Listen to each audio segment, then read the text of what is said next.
You ask Tiger to solve. This deals with linear equations with one unknown. The final result is y equals 77/16. Let's solve it step by step. Isolate the y. Multiply both sides by inverse fraction 7/2.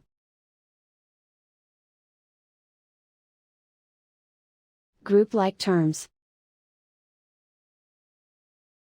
Multiply the coefficients. Simplify the fraction. Multiply the fractions.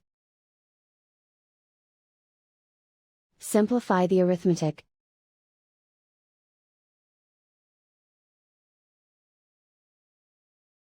And so the final result is y equals 77/16.